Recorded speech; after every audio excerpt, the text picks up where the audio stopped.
Mufi Hannemann has been caught red-handed, telling lies, lots and lots of lies, so that you and I will vote this November 4th in favor of paying through the nose for his overpriced, ineffective, multi-billion-dollar rail project, so that we'll vote to enrich his greedy, well-connected friends in the rail industry at the expense of each island resident and their family, and of course, so he can get re-elected. If it's not steel on steel, I'll pull the plug. With so many lies and deceptions by Mufi's campaign of greed on behalf of the giant non-bid rail project, it's really hard to decide just where to start setting the record straight. So let's start with federal funding. For months and months now, on TV, radio, in print, as well as in promotional speeches before groups large and small across Oahu, Mayor Hannemann, his cronies, as well as pro-rail organizations masquerading as citizen groups, have falsely assured Oahu voters that Mufi has already effectively obtained $900 million in federal funding for his proposed multi-billion-dollar, fully elevated, ugly and blight-creating heavy rail project.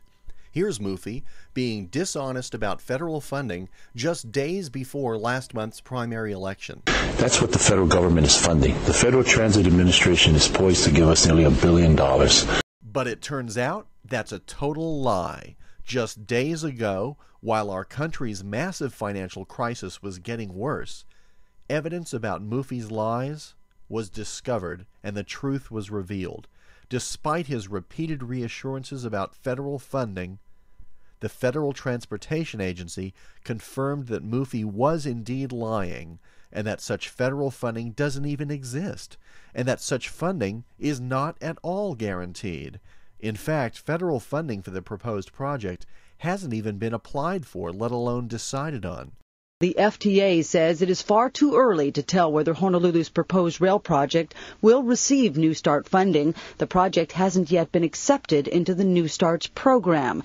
That's funding for capital transit projects. According to the FTA's website, Honolulu is not yet on the list. That's right. Honolulu is not on the list to receive federal funding at all. And after being exposed as a liar and a cheat in this very news story just days ago, Hannemann refused to address the media about getting busted for lying. Instead, Mufi had the nerve to trot out his disgraced, drunk-driving, taxpayer-funded spokesman to cover up for the mayor's lying to voters about the federal funding. No, we don't have it. We don't have it today. We don't need it today. No, we don't have it. We don't have it today. We don't need it today. No, we don't have it. We don't have it today. We don't need it today. Blah, blah, blah.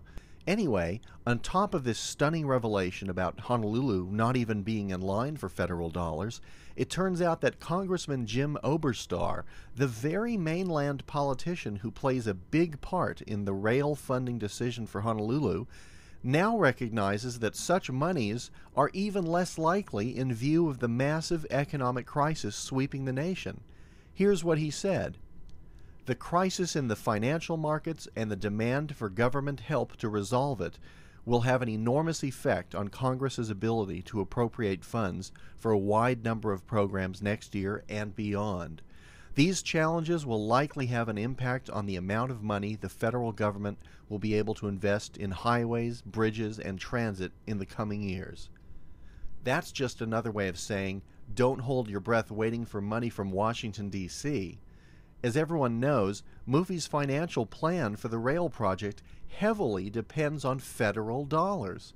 Without that money, a rail system can hardly be of help to Hawaii's economy if we're funding it by ourselves, because we'd simply be taking local tax money out of 99.9% of local people's pockets and using that money to line the pockets of the remaining 0.1%.